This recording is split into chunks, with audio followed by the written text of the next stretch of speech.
A male humpback whale, a singer. His complex and haunting song can be heard for miles underwater.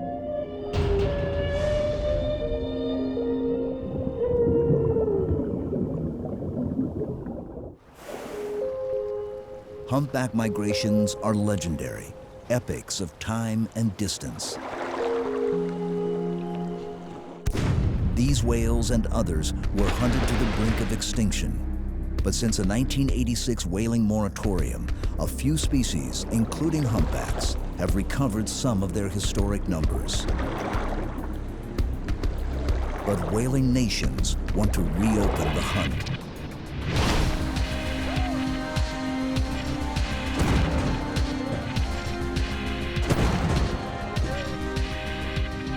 Japan currently kills whales in a controversial and lethal research program. In the Antarctic, massive factory ships stalk minke and fin whales. Now, they've announced their intentions to target humpbacks. You're in a whale sanctuary and you're assisting in illegal activity. Remove yourself from these waters immediately. Captain Paul Watson of the Sea Shepherd Society has made it his personal mission to shut down the whaling industry. In the Southern Ocean Whale Sanctuary, Watson and his teams chase, harass, and ram Japanese ships. They're heroes to many, pirates and eco-terrorists to others. Nations such as Tonga are being recruited to take sides with pro-whaling nations at the International Whaling Commission. But Tonga also has a fledgling whale watching industry. And whale watching is a very popular and lucrative business, especially in the Hawaiian Islands. In winter months, humpbacks are Maui's #1 tourist attraction.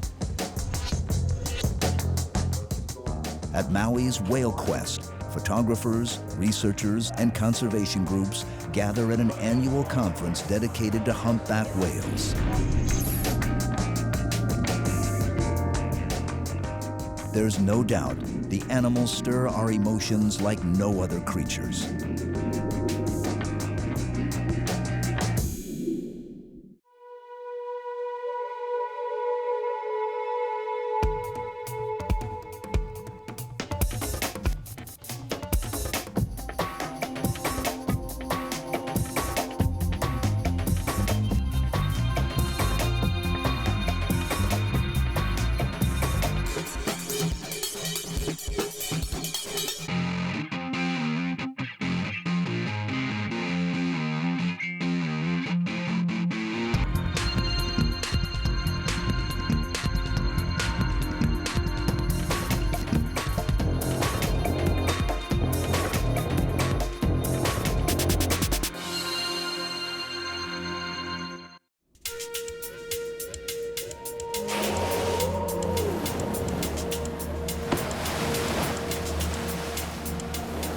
Humpback whales breaching, jaw-dropping acrobatic feats.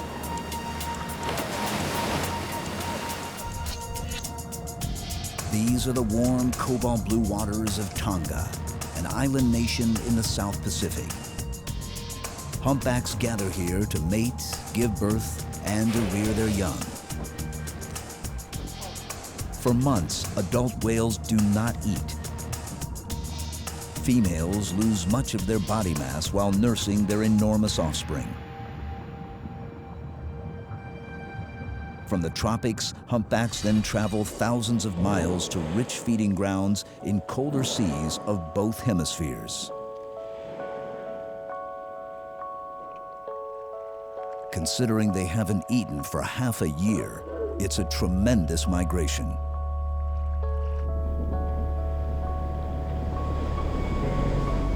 They undertake this arduous journey for good reason. Whether it's krill in the Antarctic or herring in Alaska, humpback whales need to consume a lot of food before their return voyage.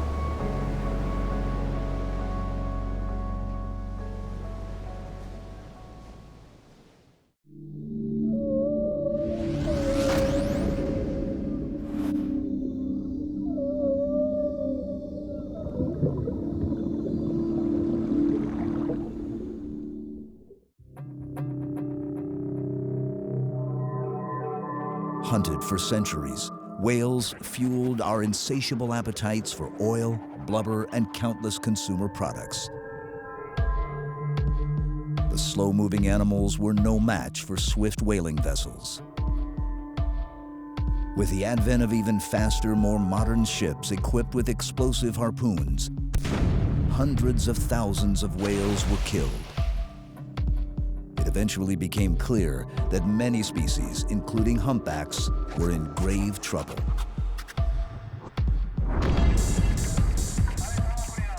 A global moratorium stopped the commercial hunt in the mid-1980s. And in 1994, the Southern Ocean Whale Sanctuary was formed in the waters surrounding Antarctica.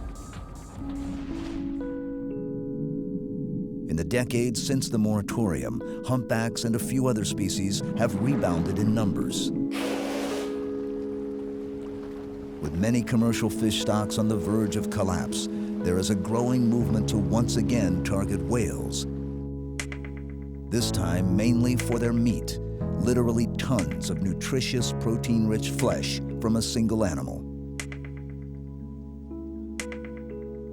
The ban on hunting whales is still in place, but through a loophole, whales can be killed for scientific or research purposes. Japan is one of the leaders. The merits and legitimacy of this lethal research are hotly debated. Critics denounce Japan's scientific program as a front for renewed commercial hunting of whales. The Japanese counter that relatively plentiful and smaller minke whales that were not historically targeted are fair game.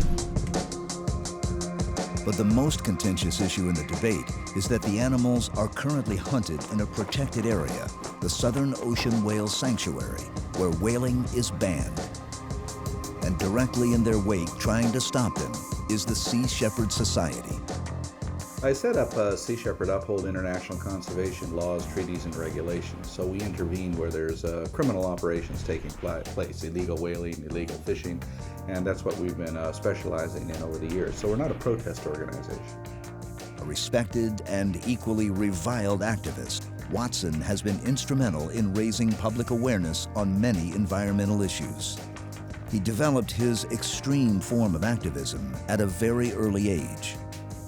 I was raised in a fishing village in New Brunswick, and I began to walk the trap lines and free the beavers and the other animals, and then I began to destroy the traps, and so that's where my activism started at 11. And then in 1969, at 18, I was the youngest founding member of Greenpeace. On dry land for just a few months each year, Watson, now a U.S. citizen, bases his operations on San Juan Island in Washington state. Alongside annual campaigns against Canada's sealing industry, Sea Shepherd now directs much of their attention towards Japanese whaling in Antarctica.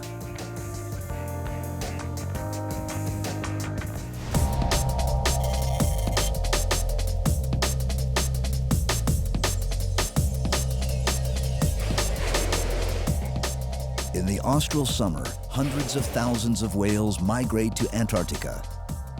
Countless marine mammals gather in these frigid seas to feed.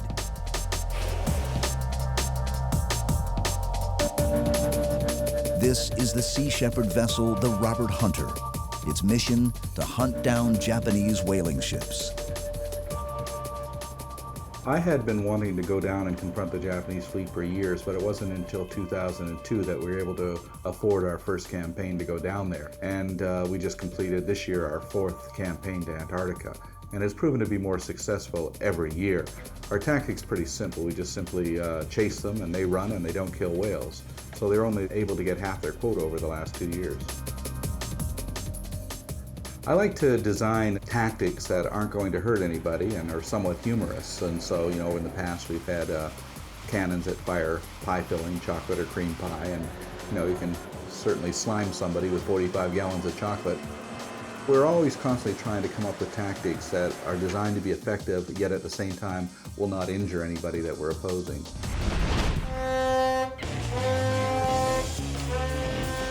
The Japanese don't view Paul Watson's tactics as humorous and are definitely not amused.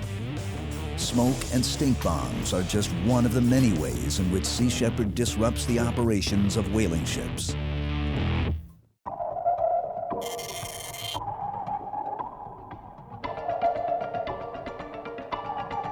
For weeks, even months at a time, Sea Shepherd teams search for Japanese ships. And the Antarctic is a massive territory to cover. Confrontations are rare and generally fleeting, but when they do encounter whalers, all hell breaks loose. Kaikomaru, this is the Robert Hunter. You've been identified as an illegal whaling vessel. We strongly advise that you leave the Southern Ocean's whale sanctuary immediately. This is not a protest action, this is a law enforcement action. Pack up your bags and head back to Japan, or we will shut you down. Sea Shepherd utilizes many tactics in their mission to stop whaling ships. One of the more dangerous techniques is propeller fouling. In the middle of an action, dude. Nicely done. You got a line around that prop? Yeah! Right on! That prop fowler is really in there too. It's really turning around with the prop. You can see it swirling with the prop wash. Very nice. We get volunteers from around the world and we interview them. The one question that we sit down and ask them is, are you willing to risk your life to protect a whale? And if they say no, then we don't want it. People risk their lives and kill other people over real estate and oil wells. I think it's a far more noble thing to risk your life over protection of an endangered species or a threatened habitat. I believe that we should save the whales because whales and dolphins are very intelligent animals. I think they're worth saving, that's why I'm down here. And we also give a very clear message to the Japanese fleet that we're not Greenpeace or not a protest organization. We're capable of doing a lot more, and we want to stop them, to shut down their illegal operation, because that's what it is. As long as they run from us, as long as we're in their slipstream, as long as we're on their tail following them, they can't kill whales. And they know that, so they'll always try to get away from us. Smoke him! Smoke him! Smoke and stink bombs severely disrupt activities on the Japanese ships. The flensing decks can be rendered inoperative until they are thoroughly cleaned. One of the more noxious substances is butyric acid, which is found in rancid butter, vomit, and body odor. It really smells. When all else fails to send the whalers packing, a final and very controversial technique is to bump or even ram them. Go ahead, dead ahead! 20!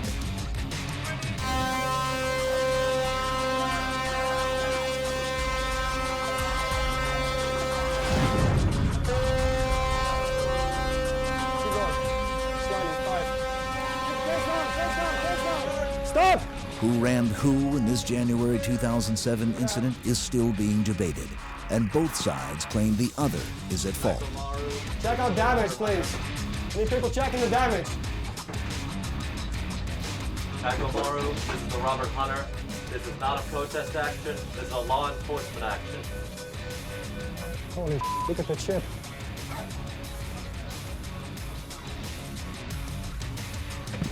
Put me on a maiden, okay? Takes 20. Thank you, sir. Engine stop. The Japanese did indeed issue a mayday.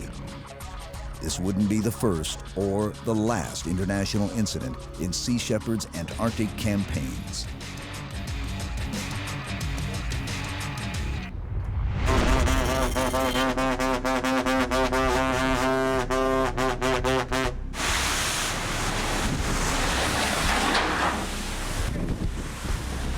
Oriental Bluebird, or should I say the SS Whale Meat, please remove yourself from these waters. You're in violation of international conservation regulations. We're acting in accordance with the United Nations World Charter for Nature and implementing these regulations. You're in a whale sanctuary and you're assisting in illegal activity. Remove yourself from these waters immediately.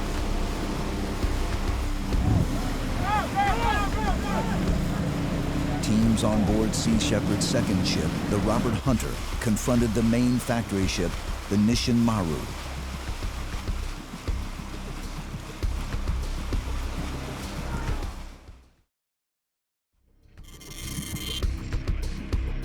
In the next campaign, a Sea Shepherd team attempted a very risky maneuver, boarding a factory ship.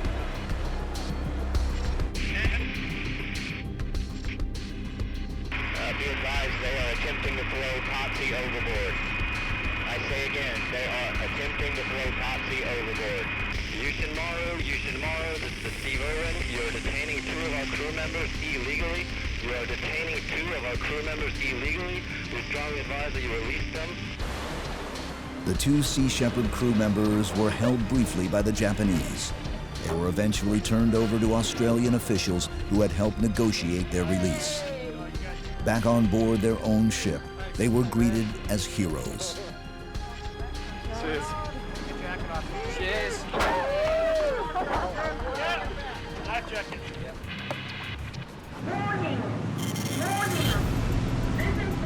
The 2008 campaign would eventually take a darker turn. Sea Shepherd teams again threw stink bombs onto the deck of the Nishin Maru. But this time, the Japanese fought back.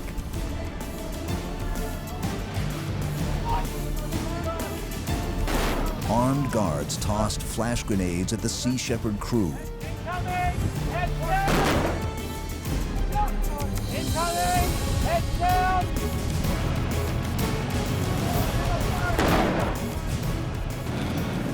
Holy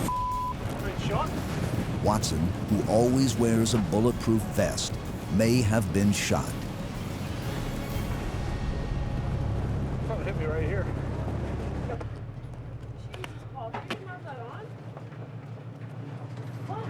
He's been hit by a bullet.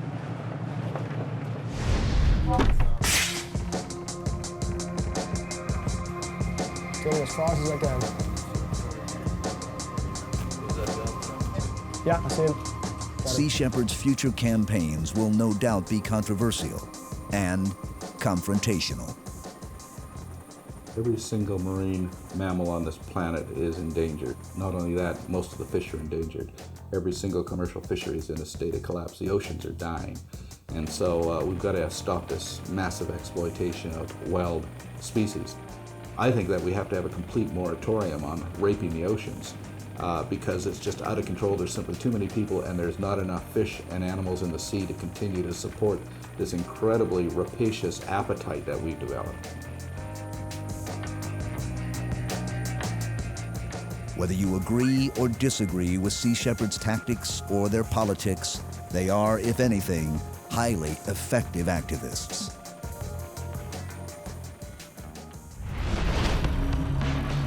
There are alternatives to killing whales. Whale watching is a very lucrative business. A live whale can be worth far more than a dead one. Oh my God.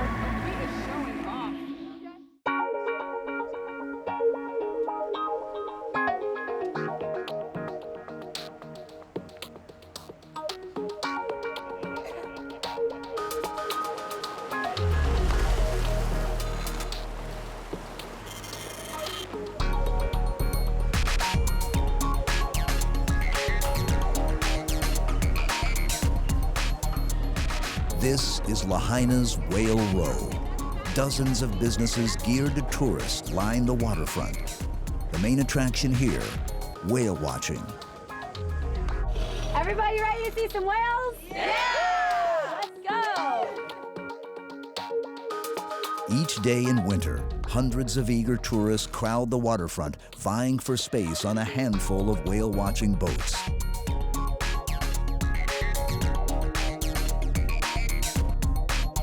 All right, watch your step there, folks. Welcome on board. Thank you, at home. Welcome aboard. Nope. Whale-watching boats of all shapes and sizes head into the channel between Maui and Lanai in search of humpbacks. My name is Nate. I'm going to be your naturalist on the mic, telling you what we're looking for out there today in the North Pacific humpback whale. The main thing I think is so great about ecotourism is it gives a chance to people to get as close to these animals as legally and ethically possible. We get to take people out here and show them these whales, you know, literally probably the biggest thing they'll ever see in their lifetime. This is definitely the biggest tourist attraction here on Maui. I believe yesterday we had 492 people out. We're trying to break the record. Our goal is to get 500 people out here in one day. Favorites of everyone, crew and guests alike, are the small calves. We got a spy hopping calf. Pose, buddy, pose for us. It's beautiful. A little head lunge that turned into a spy hop. Guys, he was looking at us. His eyes were just as well out of the water. He's checking us out. Welcome to a Maui mugging where you don't have to worry about your wallets. Now, another cool thing about watching these calves is they do have smaller lungs, so they aren't down that long. There's that. No one ever seems to tire of Hawaii's most famous seasonal residents. I love it. You know, the more time you spend out here, sorry, excuse me. Whales up, 9 o'clock. The more you do it, the more you realize how magical this is, and to have a close encounter with the whale. Even for those of us that do this, I drive 14 charters a week. To have that experience is just absolutely unbelievable. Before long, it's time to head back to the harbor to pick up yet another group of tourists. Make no mistake, this business makes a lot of money. It breaks my heart, but we do have to start heading back towards Lahaina. So nothing makes whales fly out of the water faster than heading for home, so do keep an eye out behind us.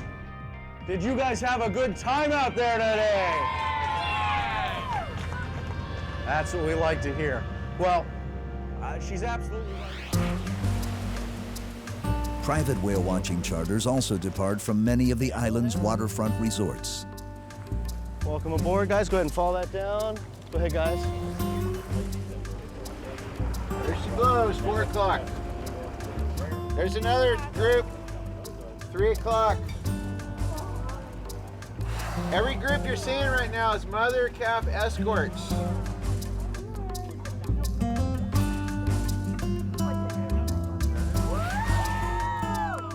It's very difficult to describe the experience of whale watching.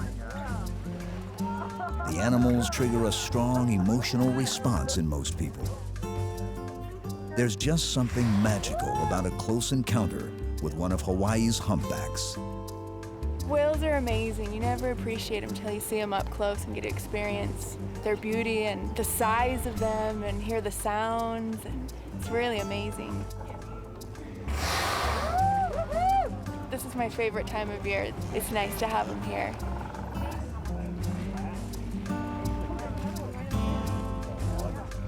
Right there. Coming up, here he comes. Hey, buddy. Right there. Hey. Wow. Yeah, that's what you're looking at.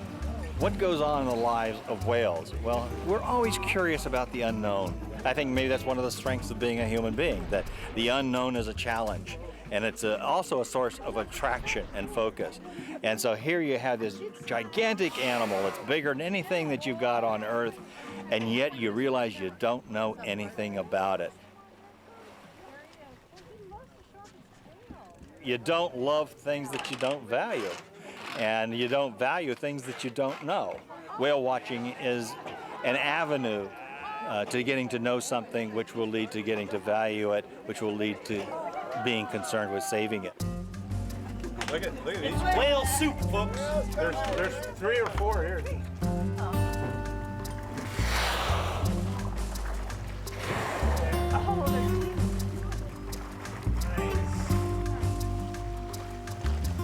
Oh my God. And there's one of the males, so the other 2 are probably to the left of him. Wow.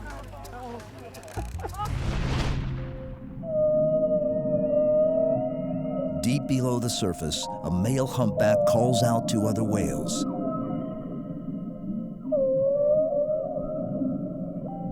singers have long fascinated and perplexed whale researchers. What exactly are humpbacks trying to say?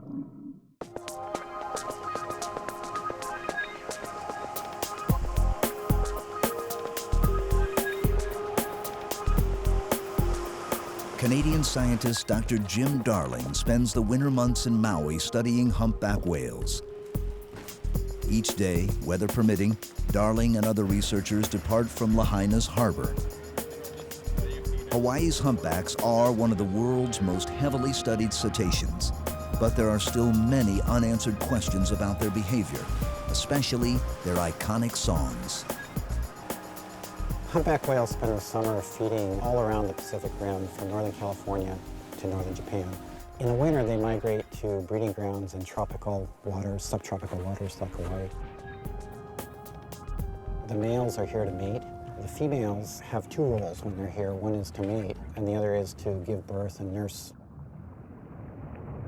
Whale researchers in Hawaii have made an encouraging discovery. Humpback numbers are definitely on the rise. Population in the North Pacific is increasing, and increasing quite quickly. You know, since we started looking at whales here in the mid-70s, there's just no question that the numbers have at least quadrupled in this area. And all indications are is that the population is continuing to increase in numbers and is beginning to re-inhabit traditional ranges which were empty for decades after whaling. So in the present, right now, it appears that this particular population of whales is doing relatively well.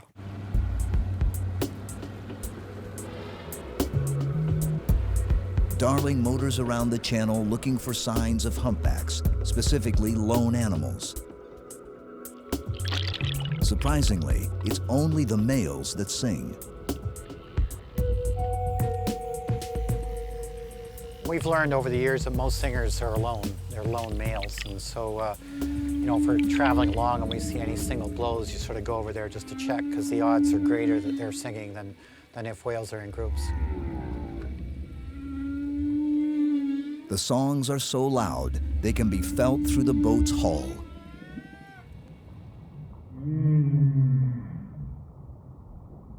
We know that humpback males sing during the breeding season.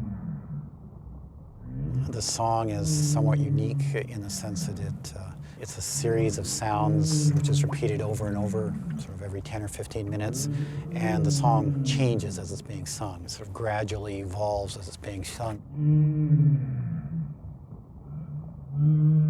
All the singers in a population sing the same version at any one time. So we've been attempting to understand what's going on.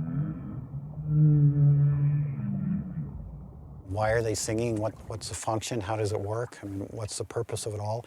It's clearly a fairly important part of their breeding behavior, because it's everywhere. I mean, you can't put your head in the water here without hearing song anytime from December through April. The greatest misconception about whale song is that it's males singing to attract females for mating purposes, and that idea has been around for several decades. The problem is that no one has ever seen a female attracted to a singer. Singers sing until other lone adults come and join them, but those other lone adults are other males. So we listen to the song, and there's a part of the song where usually just precedes them coming up, and you listen until it comes to that part of the song, and then you start looking around for whoever surfaces.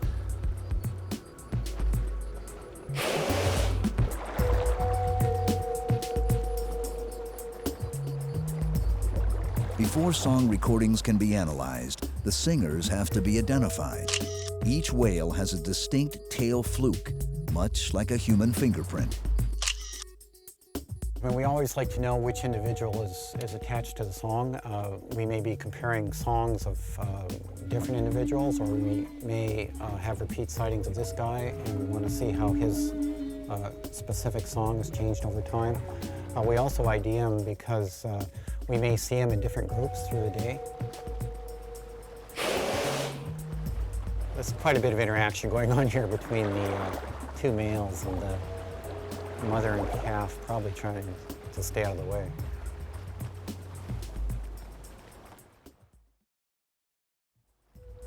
I and a handful of others around the world have been working on the song issue for what amounts to decades now, and we're getting closer. We're beginning to understand a little bit about the song. It is a puzzle. You just want to see how close you can come to solving it.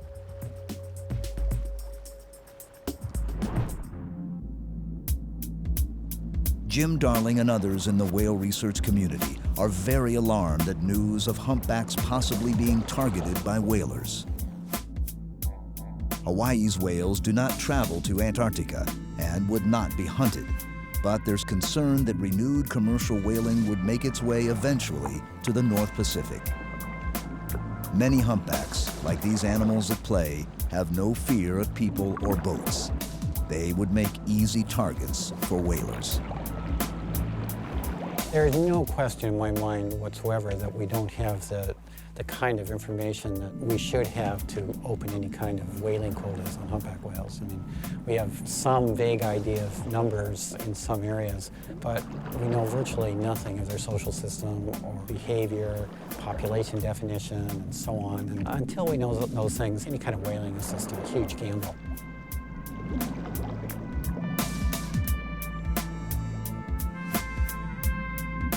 Researchers and whale watchers are not the only people concerned with the welfare of humpbacks.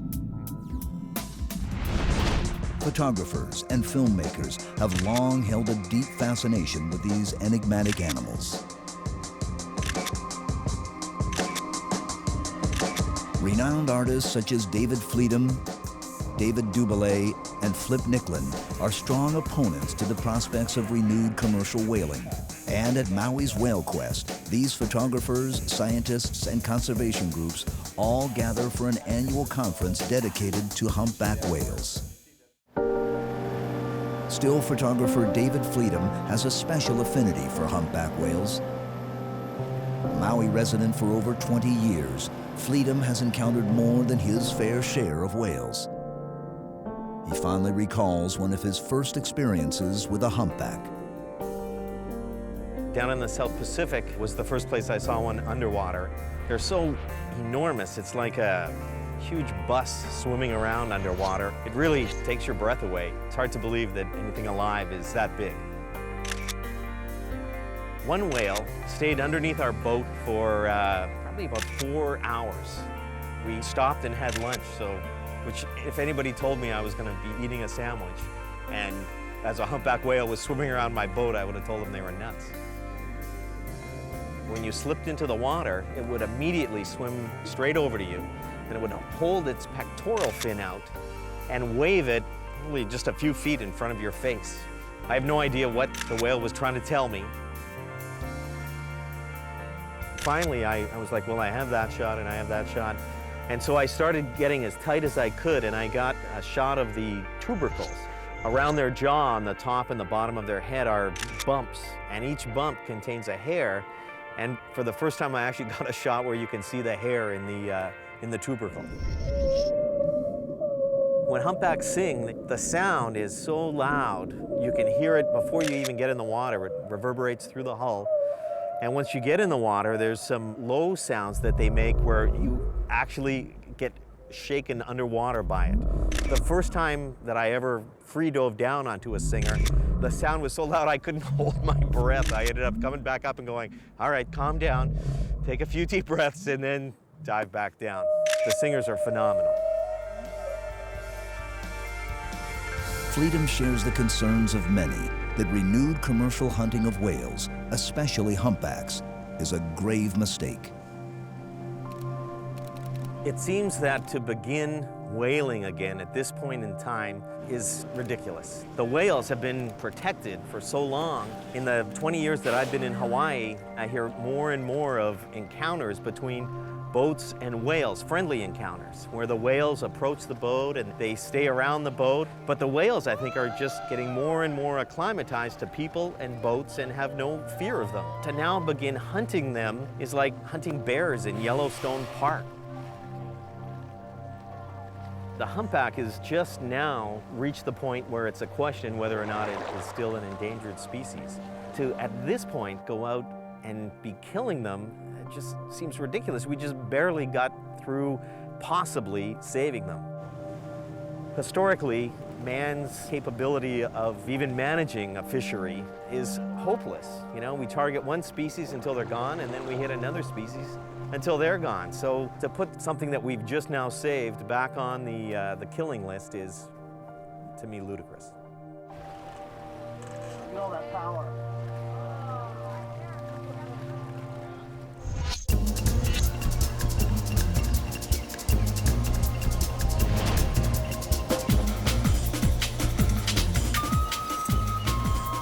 Kapalaua's Whale Quest Conference, a diverse group of artists, researchers, and conservation groups gather to celebrate Hawaii's most famous cetaceans. Scientists like Dr. Jim Darling present some of their most recent findings to an eager public. Everyone here, it seems, loves humpback whales. Whale Quest is a 3-day event that we put on every year to help try to bring the research community together with the public so that we can share what we're learning about whales and try to get everyone as excited as we are about what we have right here in our backyard. We have up to 60% of the North Pacific population of humpbacks coming here every year. What we want to do is share that information with as many people as we can and get it out. And Whale Quest Kapalua is one way that we can do that. So we try to incorporate and include people that are looking at the ocean, that are passionate about the ocean from a number of different perspectives, from photography, from videography, cinematography, as well as the science, because it's really that combination of all those things that will lead to hopefully people becoming inspired and getting excited about conservation. The size of these creatures in the water is extraordinary. It's that wonderful majesty to a whale. It's a presence that is unknown on this planet. There's no other animal that has that enormous, silent, and absolutely graceful presence. Whale Quest is a chance for local researchers and supporters to present to the community what we're doing and what we're learning in their backyard. And it's a chance for the community to support research that's important. If we don't know about the animals, then the pictures don't mean anything. If you don't know about the animals, then you can't do education. If you don't know about the animals, you can't make good conservation decisions. And so there's a tie between the research, the story, the presentation, and education. No one part works without the other. During Whale Quest, Flip Nicklin, David Duboulay, and other participants also get to become whale-watching tourists. Calf's gonna come up right here. Here comes the calf. Here she comes, right here. Whale watching and whale tourism like this, these animals are completely relaxed. They're playing around the boat. You know, you've got a captain that knows what the heck he's doing with the whole thing. And how can you beat this? You know, it's wonderful. It'll change everybody on this boat and what their attitudes are towards the humpback whale. That's a tremendous positive thing. Images have become really the way that our society preserves memories, and for photographers like myself, like Flip, like David, are there whales behind me? We have been charged with documenting the changing of our planet and to maybe keep a record of what's happening. Photographers are really some of the people that are in the front lines of conservation. While Hawaii's and other Pacific whale species are heavily protected, humpbacks in other regions are not so lucky. This calf is now large enough and strong enough to make the arduous journey south from the warm waters of Tonga to the frigid seas of Antarctica. The future of these whales is uncertain. There are now less than 800 humpbacks in Tongan waters, and if commercial whaling resumes, they will be on the front lines of the hunt.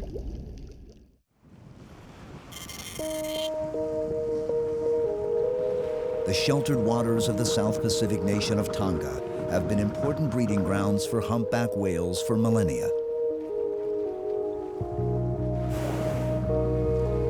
These islands used to teem with the animals, maybe 10,000 or more, before modern whaling. Only about 250 survived the whaling era. Many nations participated in the slaughter.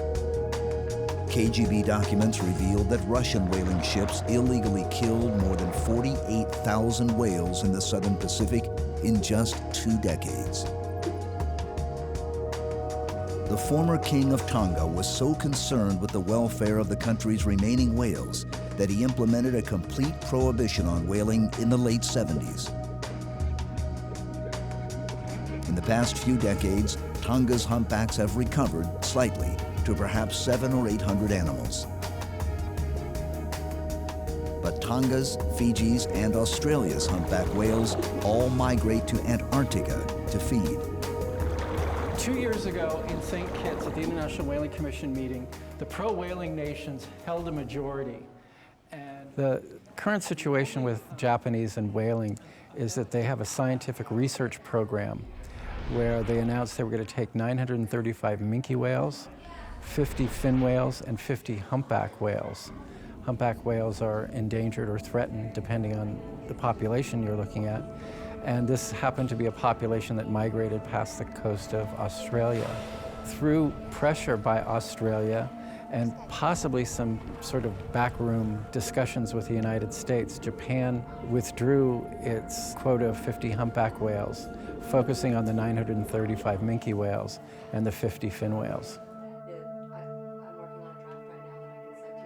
2 years ago, the Japanese announced that they were going to be targeting humpback whales, and I think really that they did this in order to put it on the table so they could always withdraw it to get what they wanted. They wanted a higher quota of minke whales and fin whales. And every time they feel like they're not getting their way, they throw them back on the table. They're going to be doing this again this year. The humpback has really been the bargaining chip that they've been using to get their way down in Antarctica. The Japanese argue that there are more than enough minke whales to sustain a well-managed whaling industry. Critics argue that even considering legalizing commercial whaling may open the floodgates to an all-out slaughter. A new legal whaling industry would likely spawn illegal pirate operations that would make no distinction between species, endangered or not. But to resume whaling, the moratorium would first have to be lifted. The Japanese are courting countries like Tonga and Mongolia and Chad and St. Lucia, any country that they can get that will vote their way. It's a real fear that, of course, Tonga would sell out to the Japanese, just like, Mongolia is now a part of the International Whaling Commission, even though they don't have an ocean, but Japan pays all of their expenses. Japan's an economic bully, and it gets in there and says, okay, we're going to cut trade agreements with you if you don't do what we want. I'm not really concerned about it too much because Japan's not going to get a 2/3 majority at the International Whaling Commission. They're just not going to do it. And that's the only way they're going to overturn that moratorium is with a 2/3 majority.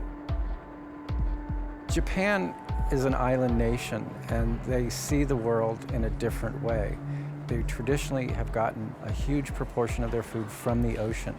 I can understand their position that, they need to feed themselves and they have a right to feed themselves. However, with whaling, it's not simply a matter of numbers. If there's 500,000 whales, we can go out and kill a certain proportion of them. It is how that 500,000 whales are distributed in the ocean, how isolated they are from one another. There's a lot of questions there that need to be answered before you can scientifically say that you can sustainably harvest that population. The idea of harvesting a natural resource is, can you do it, which is a scientific question, and should you do it, which is a moral, ethical question. And I don't think the science part has been answered yet. The moral and ethical part of that equation, I think, is always going to be a bone of contention between pro-whalers and anti-whalers. The growth of whale-watching tourism has been spectacular. It now occurs in almost 100 countries. It's estimated to generate in excess of $1 billion each year.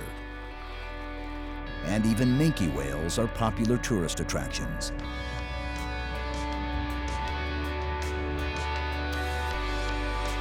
Whale watching is the ultimate sustainable industry.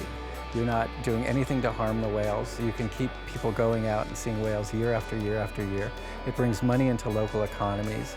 These small South Pacific islands, Tonga, for example, I would love to go to Tonga to go whale watching, and I know a lot of my friends would. But the idea that these whales are also being hunted would make me less apt to go to a country like that to go whale watching. This year, the Japanese again announced a self-awarded quota of 50 humpback whales. And yet again, they canceled the plans after closed-door negotiations at the International Whaling Commission. Can whale watching tourism help save humpbacks and other whales? Perhaps.